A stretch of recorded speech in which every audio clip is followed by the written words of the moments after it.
Welcome to the Lincoln Institute of Land Policy. I'm Armando Carbonell. I chair the Department of Planning and Urban Forum here, and it is a great pleasure to introduce Heather Tremain to you, someone I know well enough that I don't need these notes to introduce Heather. She is a Loeb Fellow at Harvard this year, but also a visiting fellow at the Lincoln Institute of Land Policy, so we call her a Lincoln Loeb Fellow. I suspect Jim Socrates calls her a Loeb Lincoln Fellow, but that's the way labels go. Heather is an architect who had an undergraduate training in political science. I think you'll see some of that comes through here. And she's been practicing architecture and green building and development of projects, some of which you'll see in Vancouver, British Columbia for some time. And coming here to Lincoln and to Harvard, we have expanded her horizons, I think, as well as changed a bit the scale at which she thinks about some of the things she's been doing in her career. And so I'm looking very much forward to hearing from Heather on her work in progress as a Lincoln Loeb Fellow. Take it away. Great. Thanks, Armando. So thank you all for coming today. I guess climate change is a hot topic by the looks of the fullness of the room.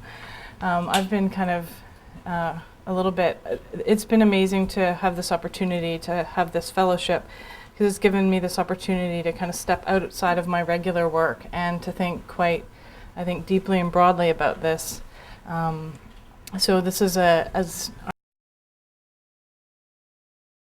this will kind of carry on for a little bit longer. But anyways, I want to share with you where I'm at right now, and I really invite your feedback and your thoughts on it. Okay, so first of all, I just wanted to give you a little bit to start off a little bit of an understanding of climate change. I mean, it's a topic we all know a lot, we all hear a lot about.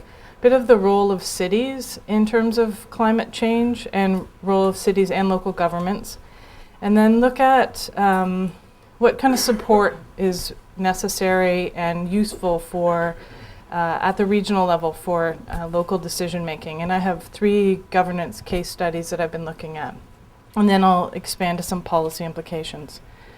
So just really briefly on climate change, the Intergovernmental Panel on Climate Change report of 2007. Most people have heard about this in combination with the Stern report, coming out and saying human activity is a major contributor to global warming. And really for us to sustain life on the planet in the ways that we know it now, we need to limit the temperature rise to 2 to 3 degrees.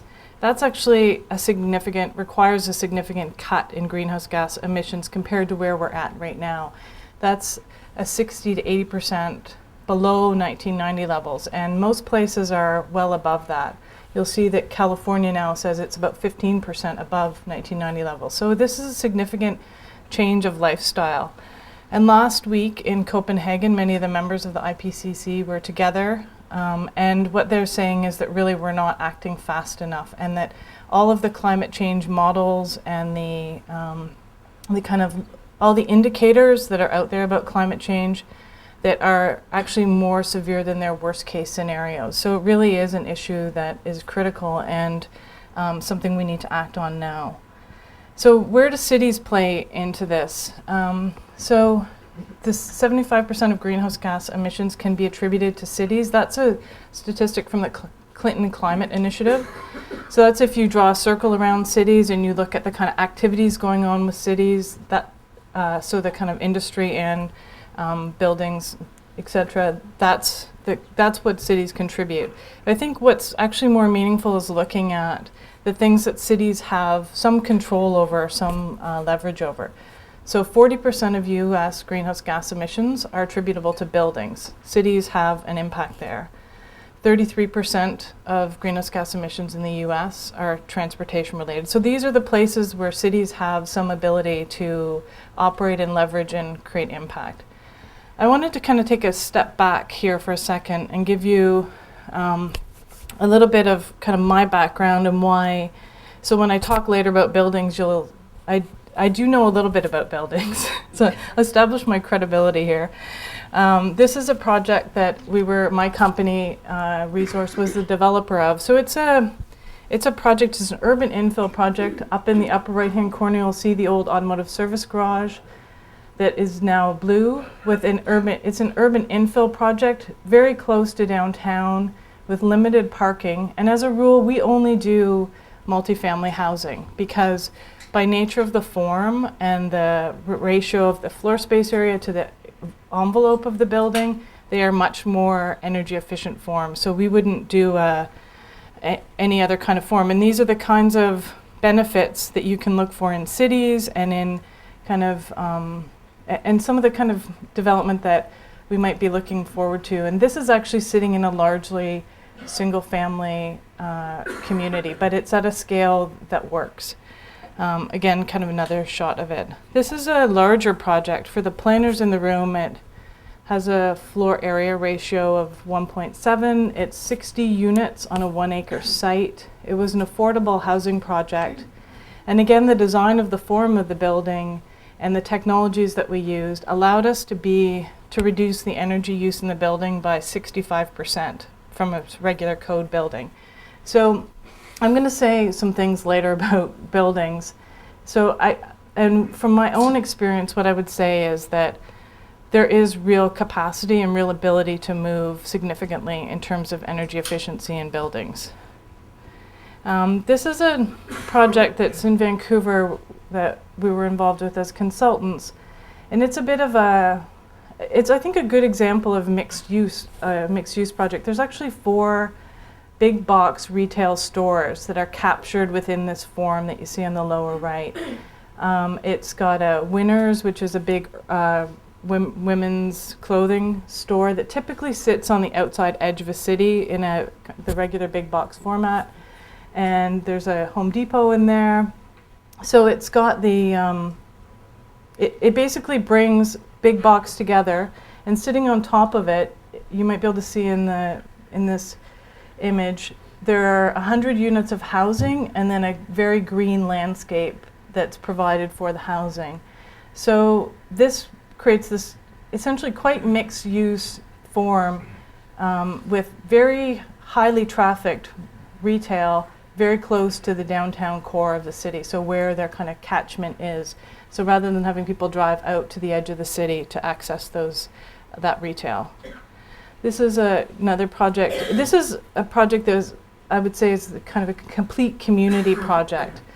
So it's at Simon Fraser University. You can see the university to the left, and then a new development to the right. It's a 10,000 person community. It won the American Planners Association Innovative Green Communities Award that was first given out last year. And I worked there as the kind of, I was replacing their vice president of development for a short period of time while they were restructuring. So it was like being a substitute teacher with all the work and none of the respect. But the decision on that community was to do, it's quite a dense community. The streets have an extensive stormwater management plan, so there's not a lot of erosion off of them. There's no erosion off the mountainside. There's 10,000 people who will live there, but one of the first things that they put into this community was retail, so that people could live and work and shop on the mountain. And then later on I'll talk a little bit about Vancouver, and it's very much a kind of polynucleated region, so there's a number of centers, but because this is off on its own, they're now talking about doing a gondola to connect the mountain down to the rapid transit system. So thinking about ways that we can connect areas with efficient transportation systems.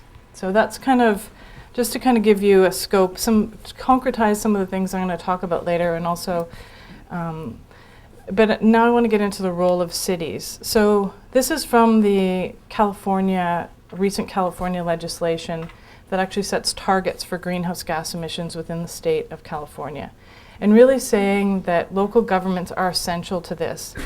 I mean, the challenge is that greenhouse gas emissions, climate change are international issues, but at the end of the day, there's a lot of this boils down to cities, and they are key decision makers in this whole process. They have sometimes direct authority and sometimes indirect influence over a lot of these issues that impact climate change. So I'd say what's missing and what's next. Really, on the building side, I think what we're going to see is increasing regulation and market drivers. And I think that this is, in my opinion, it's actually almost a technical issue. I don't think we're that far off. We have the technologies.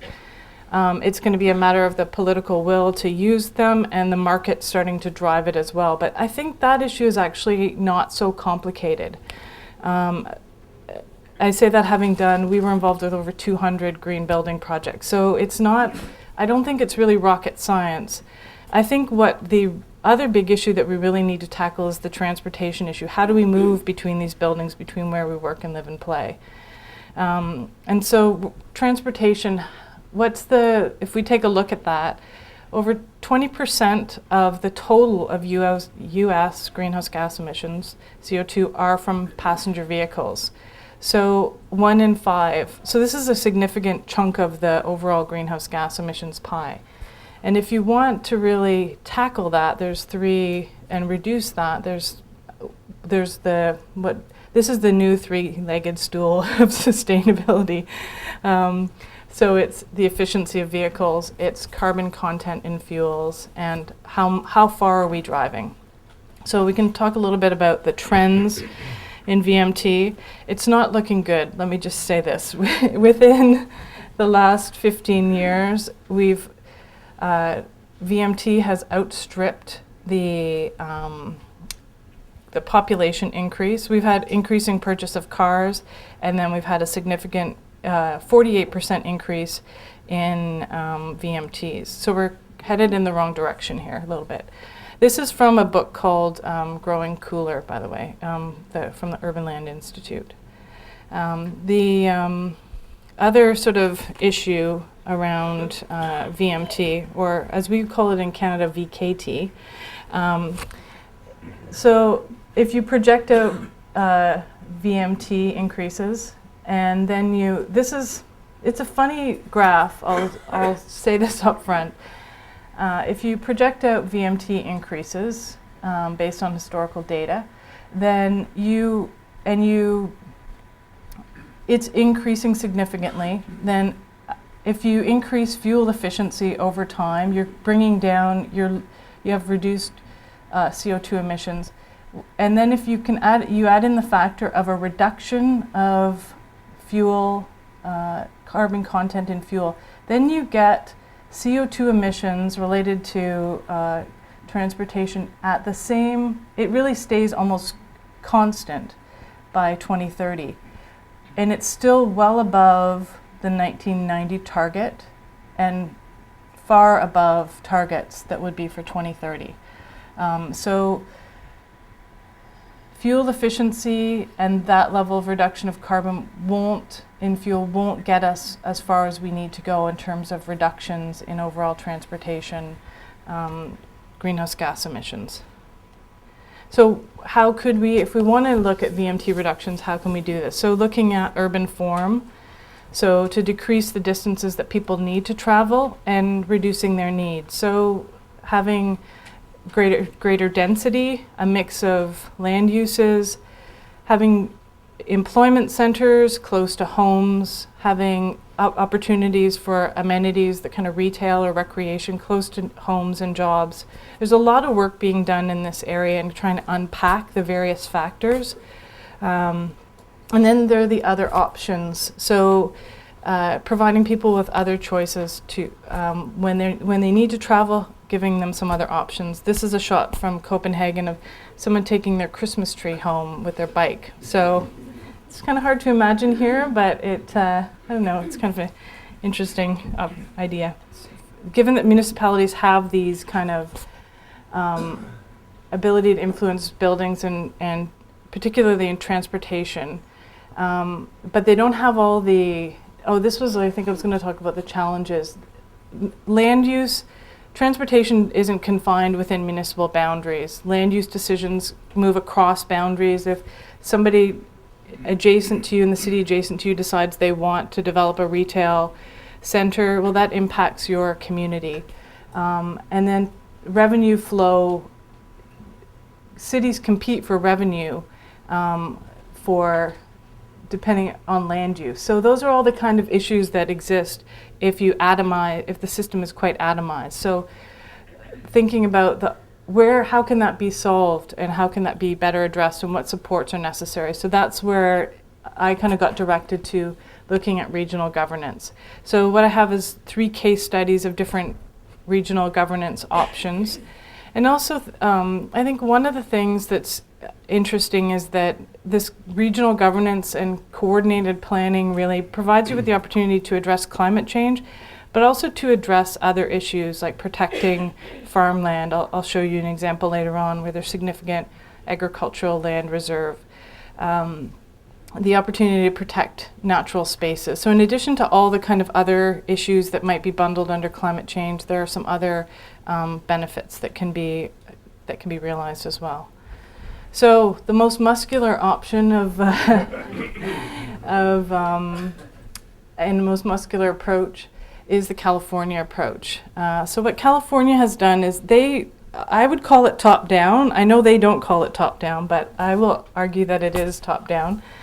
And definitely compared to a case that I have that I would say is much more bottom-up.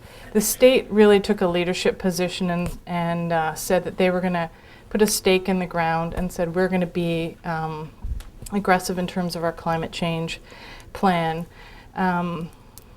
And they set some aggressive targets. And then they also have a very strong good legislation that's developing now, and it has strong legal enforcement and a willingness to enforce it legally. And they're starting to develop, I would say, a comprehensive system from the state down.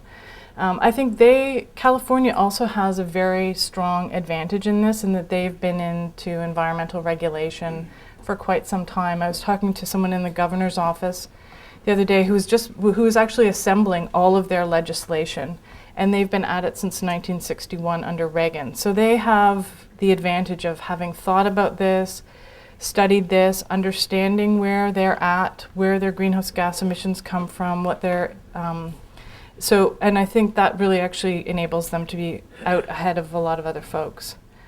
So what they've done is a set of nested legislation. So in 2006, there was a bill passed, the Global Warming Solutions Act, and what that did was it set a target for the state.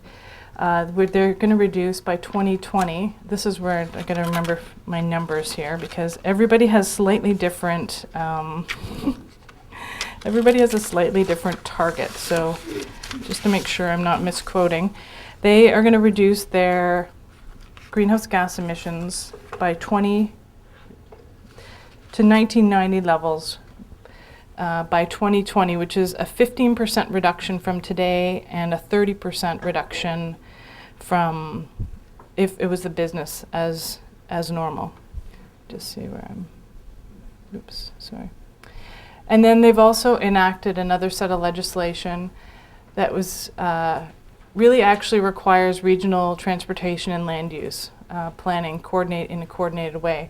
They've established a group that's accountable for this, the California Air Resources Board, that is, and again, another person in the governor's office was saying to me, they think that this is actually one of the reasons, there are many reasons why they are out ahead of other folks. And I was asking them because I was wondering about this myself, and other people have asked me, why is California so much further ahead in some ways?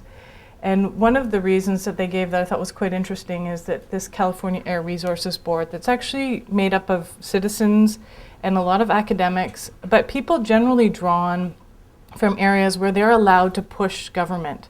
So government in some ways is actually taking the lead from this group, and they see that as actually really quite valuable input in their process. And as I said, there's very strong support from the legal system. So one of the things that I think is actually quite interesting about California, that they've actually taken a look at where their greenhouse gas emissions come from, and they've started to say, going towards their 2020 target, where can we actually get some of these reductions from? So it's vehicle emission standards. There's a couple of these here. They're regional transportation, greenhouse gas emissions targets, high-speed rail.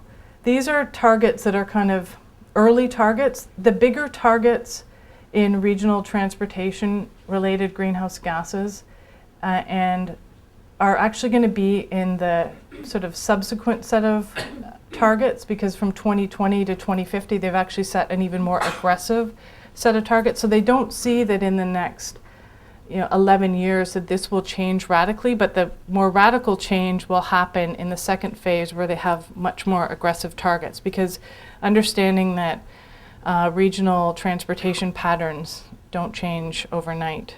But I think you'll see other places I don't think have been as thoughtful or as in their approach, and so sectors don't have targets and in the same kind of way, or the strategies aren't quite as measurable.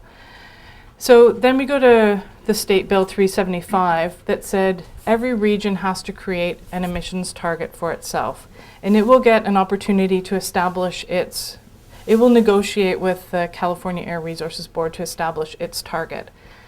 And then it will need to do a set of traffic models and essentially do a kind of series of simulations of its development patterns and looking at how its development patterns relate to greenhouse gas emissions.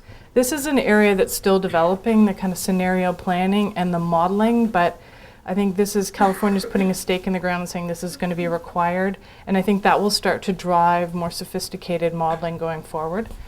They will have to produce a regional transportation plan that also looks at, in particular, greenhouse gas emissions and really outlines where is housing, where is employment, but is very much focused on its greenhouse gas emissions. They'll have to indicate where all the housing is going to be in that region going out to 2050. And then what they're also doing is saying that projects that they think will be beneficial, that are mixed-use projects or largely residential projects that meet certain standards, they'll be excused from they won't go through the same kind of environmental review process that they would normally go into if they meet the regional plans. So it kind of slipstreams some projects that are in line with the regional plans. And what they're also saying is that they will give their transportation funding out through the metropolitan planning organizations. That the funding will go out for transportation that lines up with the greenhouse gas emissions in the strategies and line up with the regional transportation plan. So they very much said, we'll give you funding for things that reduce greenhouse gas emissions. So just to kind of give you, this is actually where this California, the SB 375 really was born out of this work that was done in Sacramento area Council of Governments. So all the councils of governments got together and said, let's do some land use planning and coordinated regional planning. So this was done, I believe, in 2003, so before there were greenhouse gas emissions targets on the table. But what they did, you can see the kind of on the right-hand image, you can see that what happens is that there are more distinct regional boundaries, that there's much less development, that sort of this area is much more kind of contained, that you don't get the same sort of spread. What happens down here, this development would be foregone. This is if they were to develop out to 2050, according to their existing development plans, this is what you would get. And then this was the scenario that they came up with as a revised scenario. And what they had a very broad public stakeholder process. They involved elected officials, planners. So there was a very broad business people. There was actually a very broad coalition. People got to test out different scenarios to see what it was going to be like, what their region was going to be like. And it allowed them to make decisions that they might not have made otherwise. It's argued that they made decisions about containing density that probably wouldn't have happened, because this is how it would have played out if they had just done kind of business as usual.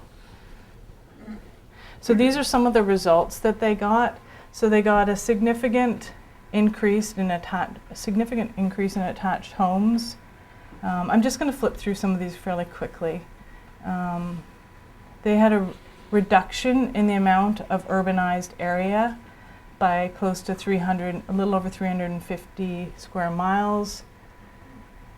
This is the 69% of people would, in this preferred blueprint, then begin to live in areas where there are good options for them to walk, sidewalks, connected streets, pathways, so places where people then, the propensity for people would be to walk, or there's a better option for them to walk. In terms of mixed-use development, you see a big jump in places that combine jobs and housing. So, and then this is again before this was as advanced in terms of greenhouse gas emissions reductions, but you can see that in the existing scenario, people are driving 52 miles on average a day. In the base case scenario, if it was, people would be up to 47, and now even with the preferred scenario, the assumption is that people will actually change their modes. This gives people an opportunity to change their mode of transportation, and then you drop your overall vehicle miles traveled by about 33%. So these are the kinds of, by doing this sort of scenario planning and thinking about things at a regional level and understanding kind of good land use and land mix, these are some of the options that can be produced. And this is really good kind of smart growth planning, but and even before there were these targets that people were looking to meet. So I would say kind of some of the lessons from California is really there is a value in having this overall system target. And one thing I didn't talk about is that the sort of the muscular person on the first image probably should have been Jerry Brown, really, because he is, if the governor isn't doing it, then Jerry Brown is doing it, because he's now willing to, he has sued San Bernardino County actually for their, there's, under the new legislation that the AB 32 that deals with greenhouse gas emissions, they're now trying to bring that into the CEQA, the California Environmental Quality Act, and trying to combine them and saying that cities actually need and regions need to be responsible for their greenhouse gas emissions.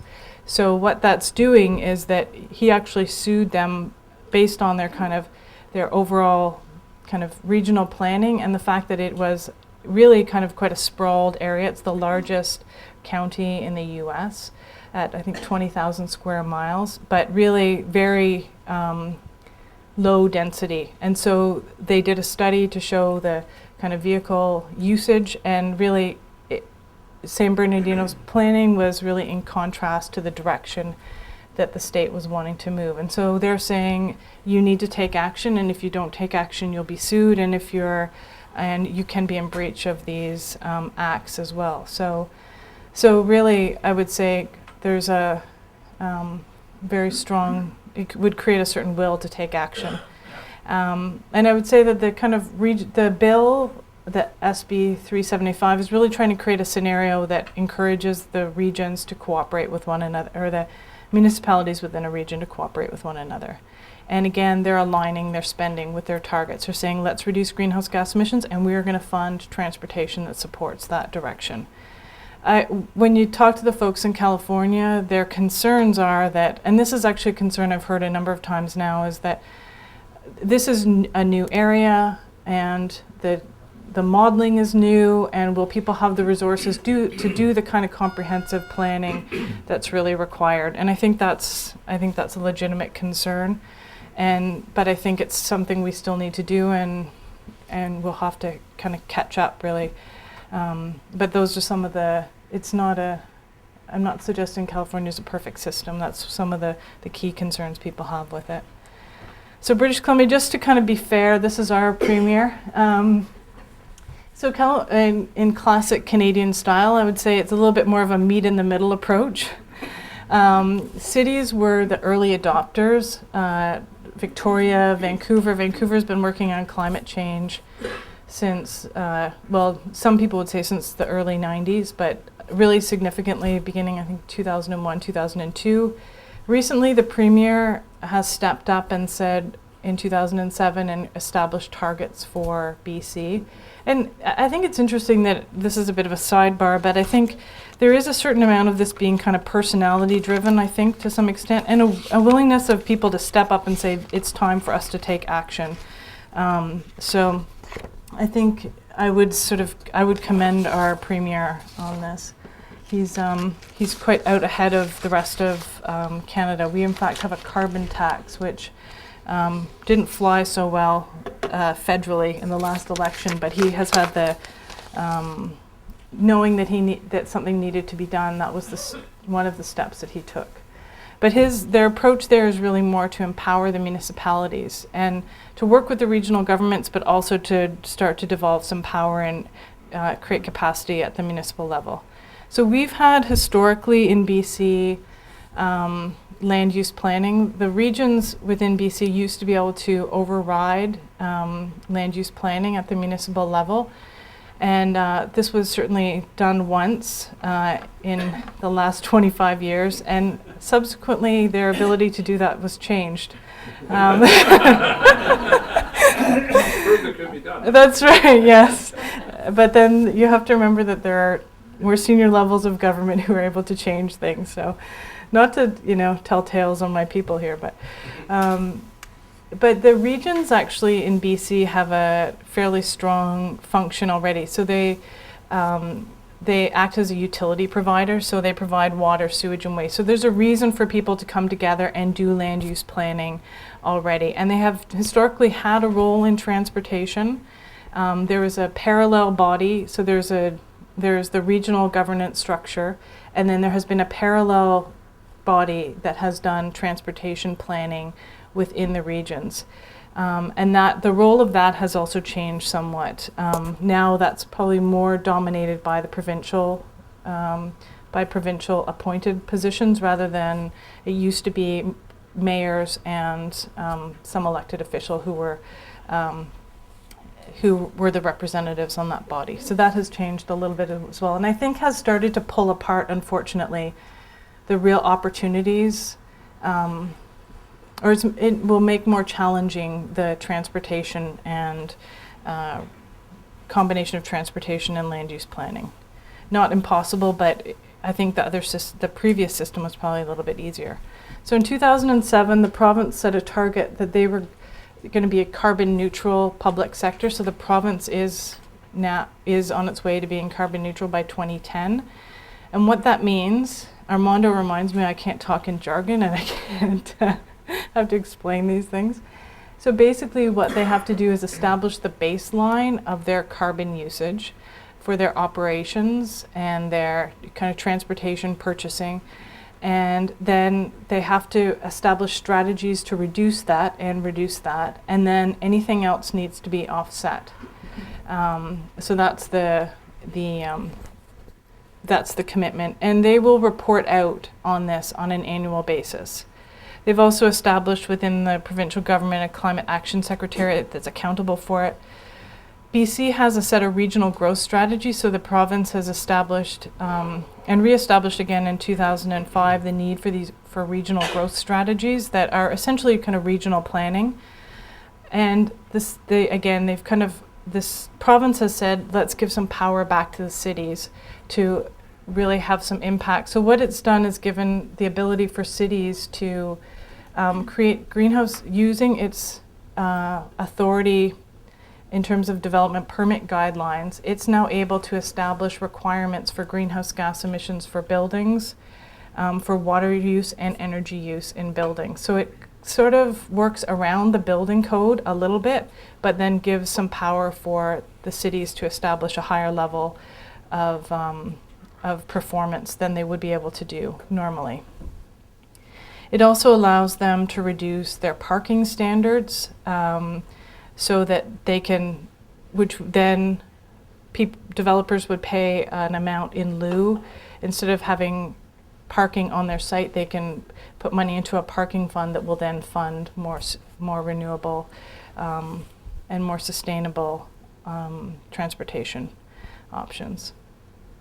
So this is Metro Vancouver's regional growth strategy for 2040. It's in the works right now. It's being negotiated between the municipalities and the regional government, but really focusing on containing the region, creating a sustainable economy, resiliency, in some parts responding to future climate change, protecting the natural resources, and then also looking at sustainable transportation options. So, and what every municipality has to do is respond to this and say, this is how we fit into this plan, this is our role and what our contribution is. And so these things need to be harmonized with the official community plans for each municipality. So this is the Greater Vancouver Regional District, which is the largest regional district in BC by far. And what you see are the urban boundaries, municipal boundaries. And then in the 1970s, there was established the Agricultural Land Reserve. So a lot of what you see kind of at the bottom of the slide is really land that's been set aside for agriculture. And that was done with the idea that we're kind of trapped out on the coast, really, and we need food security. If you're thinking about food security, once you get to a certain point, there's mountains. So we need to be able to provide a certain amount of food for ourselves within our kind of geographic area. And then to the north, what you see are the coastal mountains. So we have some natural containment and then some containment that we have imposed upon ourselves. This is the regional kind of strategy in terms of developing metropolitan cores, key metropolitan cores, and then municipal centers, and then beginning to connect those with a regional transportation system. And then this is the kind of overlay of everything, looking at the preservation to the north of the kind of what is considered our recreational areas and our kind of high value areas from that perspective, and again agriculture, and then identifying where will our industrial centers be. So the kind of overlay, and this is just in development now, and the target with this is to reduce the greenhouse gas emissions in the shorter term by 33% by 2020. But this has not yet been measured, so we don't have data on. This is kind of going to be one of the next steps in this process, is for them to actually measure what kind of reductions are going to happen versus the last plan. So again, the cities are involved. They've voluntarily subscribed to the Climate Action Charter within the province. And again, they will be measuring and reporting on their greenhouse gas emissions profiles. The province set a reduction target of 33% below by 2020, below the 1990 levels. So it's actually, but in some ways that's almost become a blanket target. I think this is one of the challenges in BC is we don't have the same sort of database of information that California has, and it's not being allocated really, I think, according to capacity to reduce. And again, this is still in its early days, as is California. I think those things will start to evolve. This is just kind of shows you what, given the various strategies, and particularly the kind of agricultural land reserve, just to give you a little comparison, what happens in terms of in BC or in Vancouver, Greater Vancouver in general, most of we've had a net increase in kind of higher, let's call it higher density development, so over 12 residents per acre. In fact, we've lost some of the lower density development, whereas Seattle-Tacoma has really kind of had a split of lower and, let's say, higher density levels. And so what that results in is really, you can see the kind of sprawl. These are at the same scale, these images. So the amount of sprawl is really quite significantly different in the two communities. So those kind of growth boundaries and the density together really create different scenarios. And then the implications for transportation, you can imagine, are quite significant. So really, again, the lessons from BC, senior level of government setting targets and leadership, facilitating, I would say, regional cooperation, and then helping to build up the capacity of the municipalities. I would say the system here is sort of soft on enforcement. There's a lot of cooperation at the regional level, but there's no money. There's no one in the same way there is in the California. There is money, but it's not quite as, they're not as direct as saying, we're going to fund projects that reduce greenhouse gas emissions.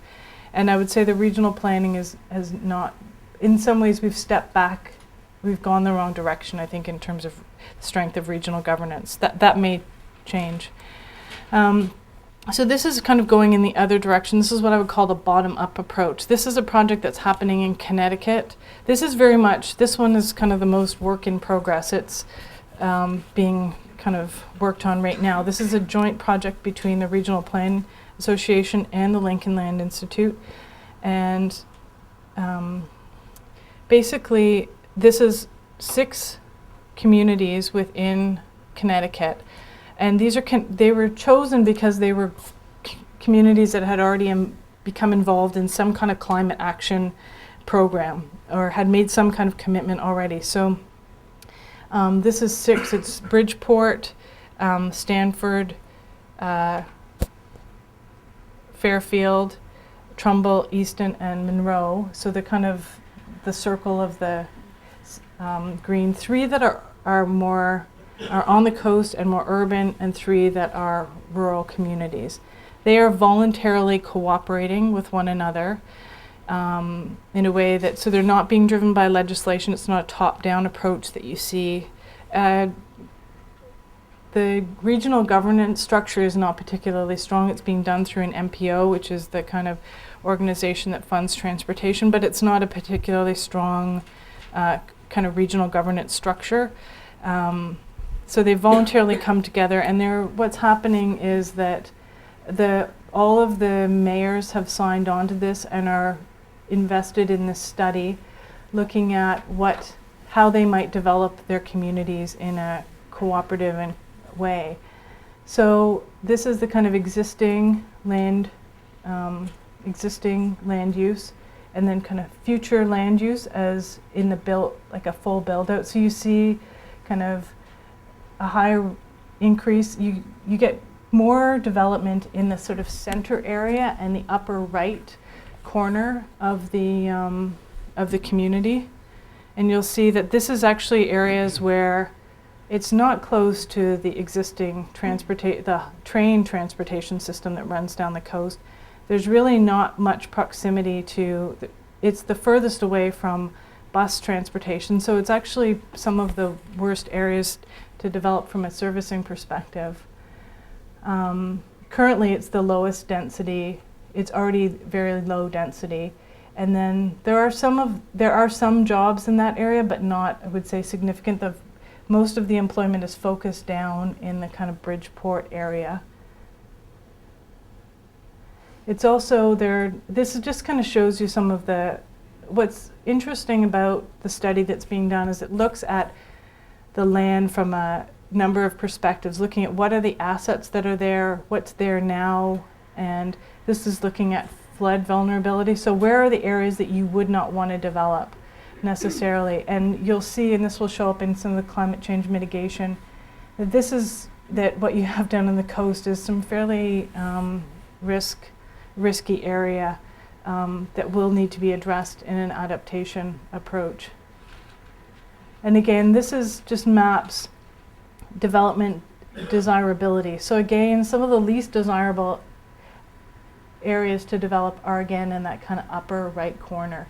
So really what has been developed is some of the more desirable areas to some extent. And then you can see down again on the coast some of the higher risk areas that are probably least desirable from the kind of the current land and topographical information. And so this is basically what the future would look like under climate change mitigation, and then again really starting to think about what is going to happen and what kind of what needs to happen in those areas that might need to actually be made to be more vulnerable or kind of take up some of the slack in a sea level rise.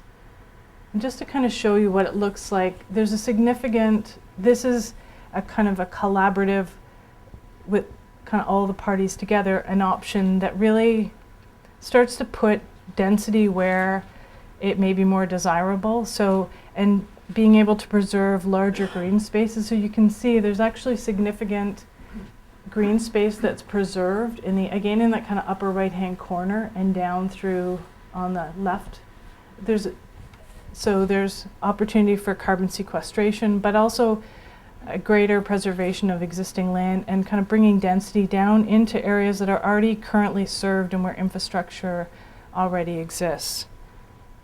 And so I would say that what RPA and the Lincoln Institute have done is really created an opportunity for these players to sit down together and try to work out something that will work for their region, in the absence of anyone kind of requiring them to do that, with the absence of that kind of containment of legislation or that kind of the power of legislation. And so I think what they've done really well is looked at what are all the land use issues, where do we want density, where does it make sense, let's understand the asset that we have and where might we want to drive development.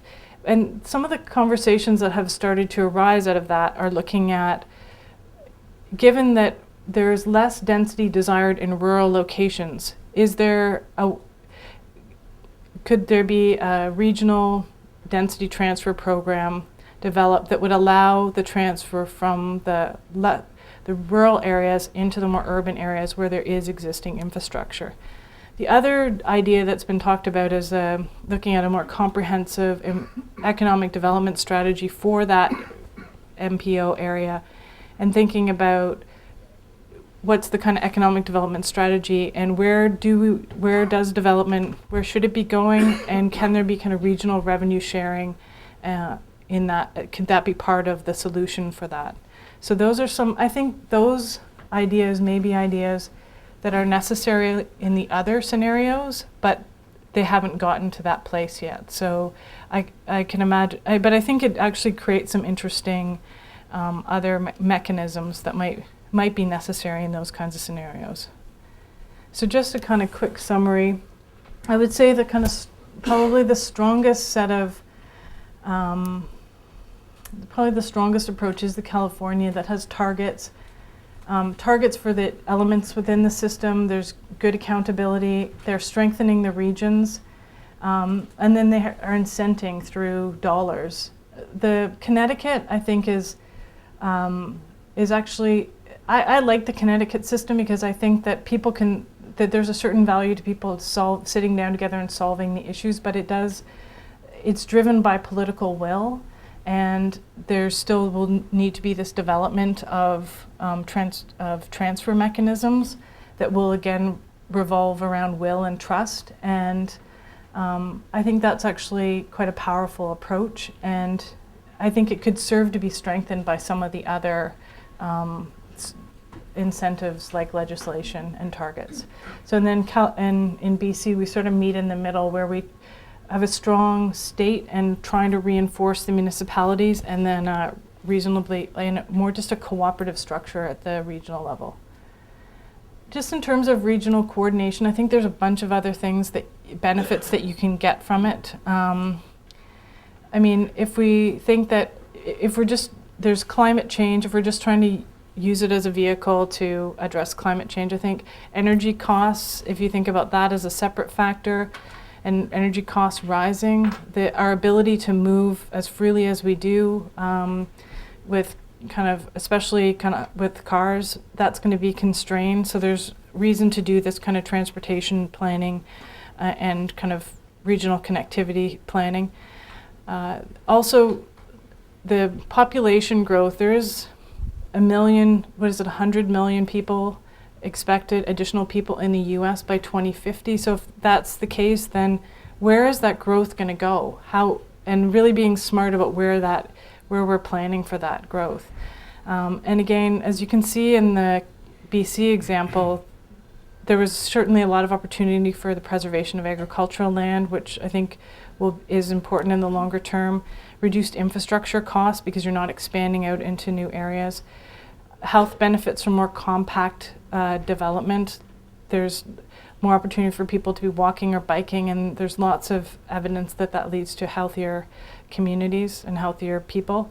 And then the whole sort of compact development piece really lends itself well, again, to aging populations, people who want to age in place and have some options in terms of their homes. So implications for national policy. I think there's discussion about a cap and trade system. I think what we still need to understand is what is the role of cities within that system. There's some discussion about cities being given permits that would allow them a certain level of emissions, and then being able to if they're able to reduce, then they could sell they would be able to produce an offset, or others would be able to buy their offset.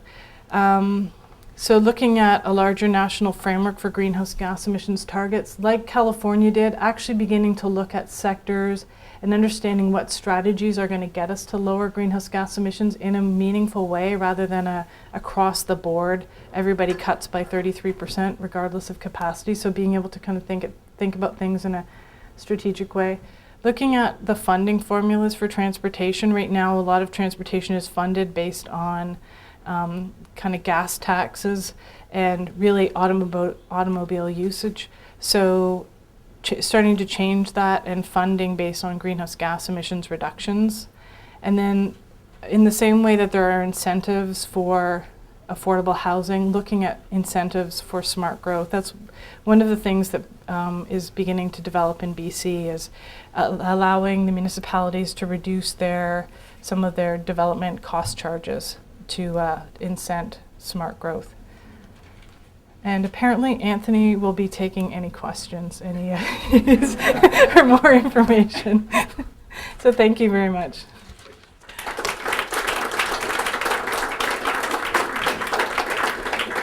Thanks, Heather. Actually, Heather will be taking some questions, and we have about 2 minutes before we have to turn over for another program and start here. But would anybody like to jump in? Yes. Do you have an idea about what an optimal density is for these smart sub-centers within the regional plans? There isn't, I wouldn't say there isn't a single answer at this point. I think a lot of people are looking at that, and I think what people are saying now is that density is definitely one piece of that, and density will help you, but you actually also have to look at your land use mix. So do you have jobs? Do you have retail? So it's a really kind of a complicated puzzle that I met with a very senior transportation person yesterday, and I had been working on this is where I started, and then I had to ask him the same question. And his response was, it's not all unpacked yet, really. It's a complicated puzzle. And density is one piece, but density actually probably isn't as big a piece. It's not the silver bullet, is what he said. It's actually, you got to think about mix of use and density and proximity of jobs to housing. So it's actually, I wish I could give you a silver bullet. I wish there was a silver bullet, so. 12. Yeah. I heard in the Vancouver case study that because Vancouver, the regional development boundary does not cover the upper Fraser Valley, there's a sprawl development outside the boundary, which might be more inefficient to have sprawl inside the area. The coverage is one of the issues, I think. The majority of people commuting from suburb to suburb, which does not fit the network of the public transportation. What do you think about these issues? I think on the first issue, the kind of, you're talking about, is sprawl happening inside? Just outside the urban growth boundary. Yeah, I mean, I think that's one of the issues, is that you have to draw the boundaries wide enough, and probably really for the Greater Vancouver area, it should go out to kind of meet the mountains at Hope. Like, we should be capturing that in our transportation planning. And I think, so I would agree with you. I think we've kind of, there's an area that's not captured, and that's the challenge, is where do you draw those regional boundaries, really? I would agree with you. And then I think, but that is an opportunity, there would be an opportunity to do that kind of thinking at a bigger level then, and do the kind of scenario planning that a place like Sacramento did, to say, how might this work? So I think we still have a lot to understand. I mean, in that transportation realm, and there are people doing studies like kind of Larry Frank, who are actually starting to do trip diaries. So you actually study where people move, because I think there have been a lot of assumptions about, where are people actually moving. And there was I think for a long time people assumed that people were moving from their house, that most transportation was commuting, but it actually isn't.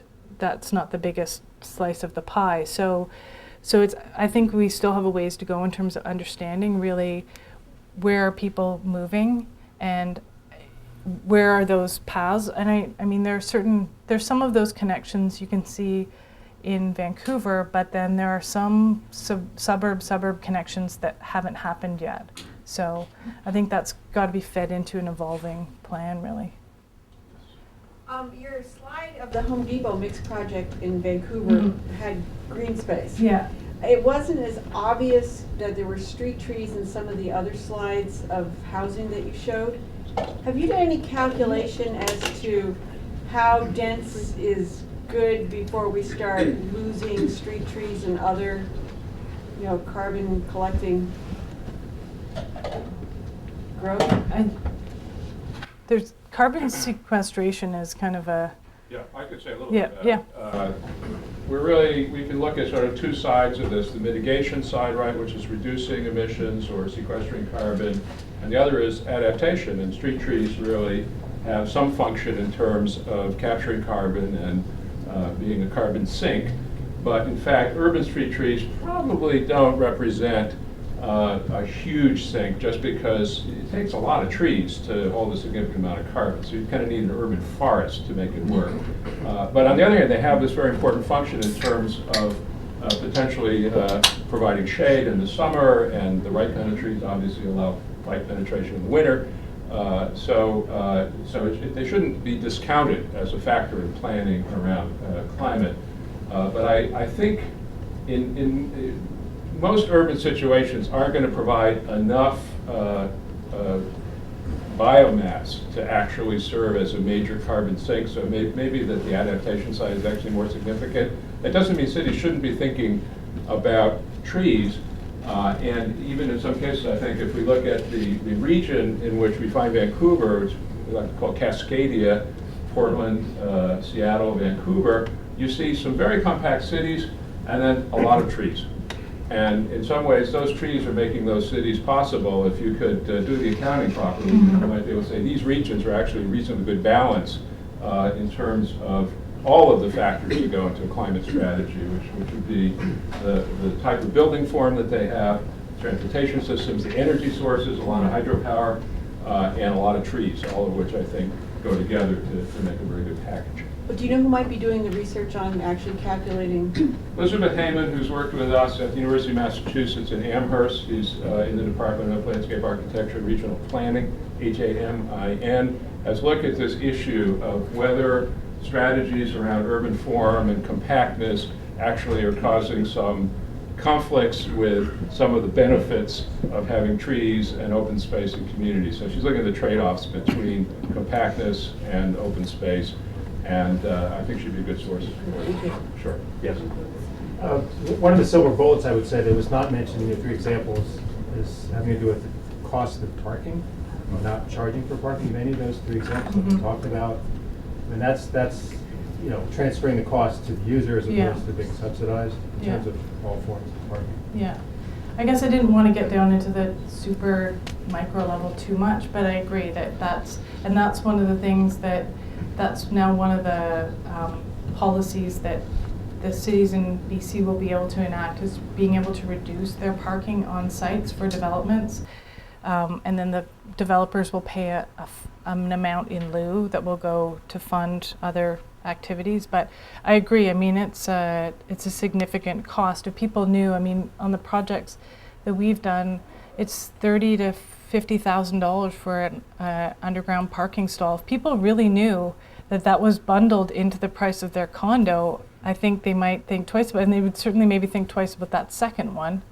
And we've certainly done sort of trade-offs. We took the money from in the project that I showed, we negotiated with the city to only do one parking stall so that we could then take that money that we saved that was probably about $500,000, and put that back into the building so we could do a better building. So I agree, it is a significant cost that it's a buried cost people don't really know about. You mentioned that I think at the outset that British Columbia has tried a carbon tax that then didn't get to the higher levels of government. We do have a carbon tax still. I want to ask, I mean, my sense is just like calories. We don't bother counting calories until we've had a heart attack. I don't think we're going to bother measuring our carbon until it is clear that we can do some sort of accounting. So tell us a little bit more how far that carbon tax got and what Scotch did. It's enacted, so it's basically a 2-cent per liter of gas that you purchase, and it will go up over time. It's been it's intended to escalate, so it's basically set at $10 a ton, and it will go up. It's meant to escalate over time. Politically, it has been challenging for the Liberal government.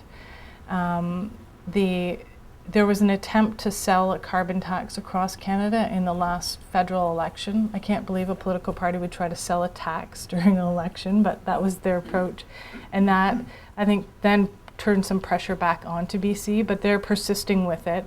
And so those funds go into basically to fund renewable transportation or sustainable transportation.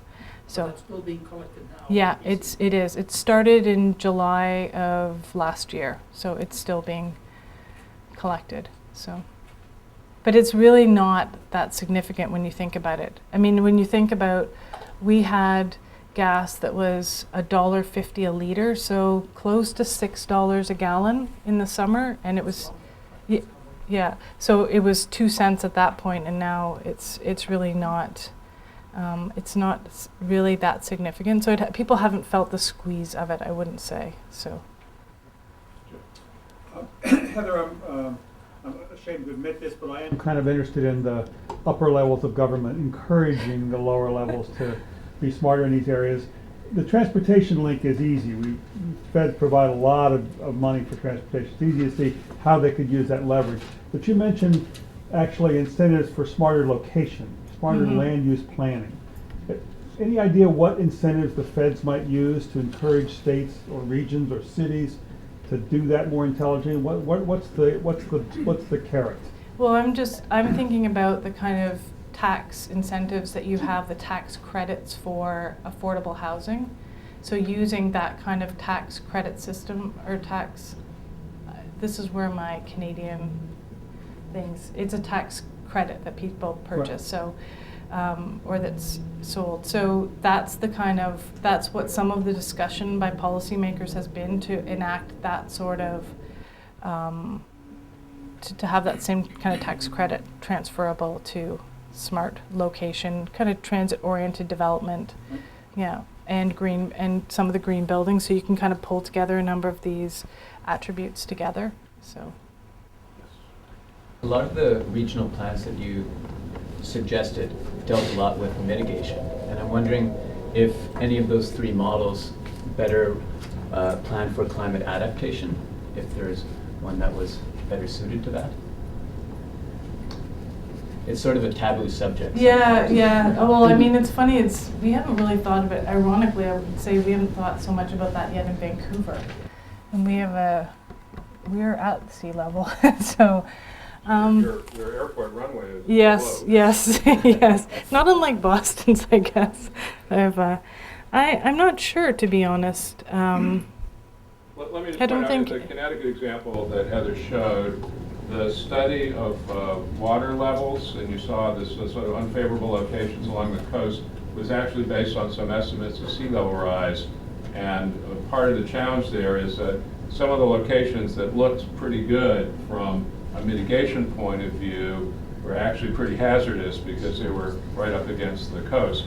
And so they had to move back a bit from some of these very good locations, as well as shrink in from some of the sprawl locations. So it's a doubly challenging scenario that they were dealing with. But they explicitly did take into account that aspect of adaptation.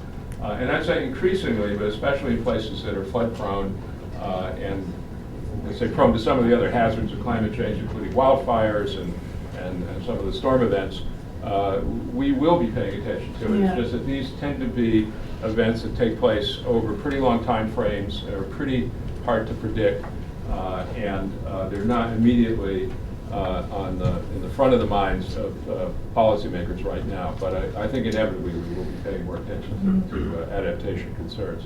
So one more question, I think. One back here, yes. I think the statistic that struck me the most was when you said California's been working on this since 1961. And obviously, we all don't have that much No. time. So I'm just wondering, what thoughts do you have for making all this happen quicker? What thoughts? Yeah. I think now it seems like there's probably more political will to kind of make change. I think at the national level, I think, it really is going to be people taking the political will. In some ways, the governor and our premier basically put us, they said, we're going to do this. We're going to put a stake in the ground and get working on this. So I think that's really the critical piece that we have to, that has to be there. I don't know what other kind of, because we kind of, as I mentioned at the beginning, we've had this, last week, the IPCC folks came out and said, we're not moving fast enough. Things are actually looking worse than we thought they would be. So, but that actually didn't get a lot of media coverage. So, I don't really, it really is going to take leadership, people saying we're going to do this. And then I think one of the things that's interesting about this is it's also a little bit of these groups are trying to do their best with where things are at, and it's an evolving process.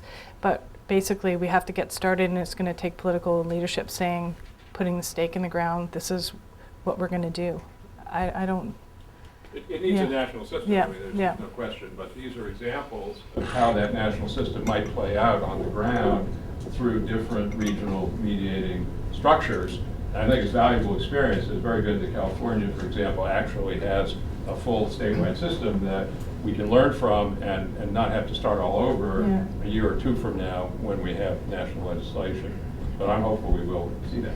The upside is that they are out there trying this, and there's some discussion about, talking to the governor's office, that some of their legislation might be picked up as national legislation. So in some ways, they're kind of the canary in the coal mine or whatever, or the crash test dummy or whatever in California doing this, but ideally everybody then can benefit from it, obviously with modification. But I think the fact that someone's out doing it also means that there's that possibility.